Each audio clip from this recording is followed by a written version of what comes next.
المصباح في زجاجة. الزجاجة كأنها كوكب دري يوقد من شجرة مباركة زيتونة لا شرقية ولا غربية يكاد زيتها يضيء ولو لم تمسسه نار نور على نور يهدي الله لنوره من يشاء ويضرب الله الأمثال للناس والله بكل شيء عليم.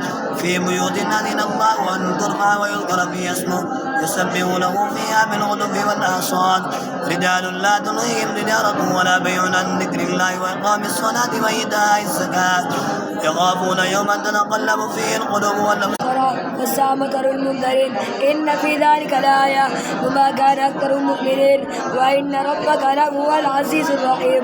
كذب أصحاب الأيكة المرسلين إذ قال لهم شعيب ألا تتقون إني لكم رسول أمين فاتقوا الله وأطيعون وما أسألكم عليه من أجر إن أجري إلا على رب العالمين. الزجاجة كأنها كوكب دري يوقد من شجرة مباركة زيتونة لا شرقية ولا غربية يكاد زيتها يضيء ولو لم تمسسه نار نور على نور يهدي الله لنوره من يشاء ويضرب الله الأمثال للناس والله بكل شيء عليم. الله بكل شيء عليم.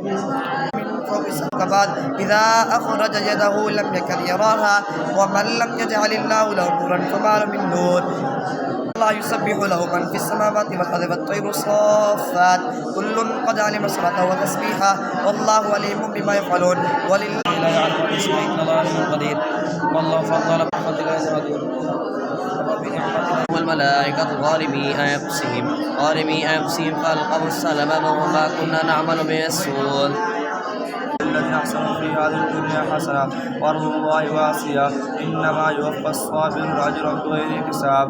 قل إني أمرت أن أعبد الله مخلصا له الدين وأمرت أن أكون أول المسلمين. قل إني أخاف إن عصيت ربي عذاب يوم عظيم.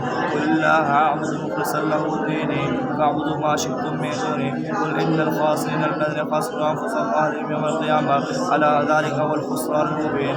لهم من فوقهم ظلل من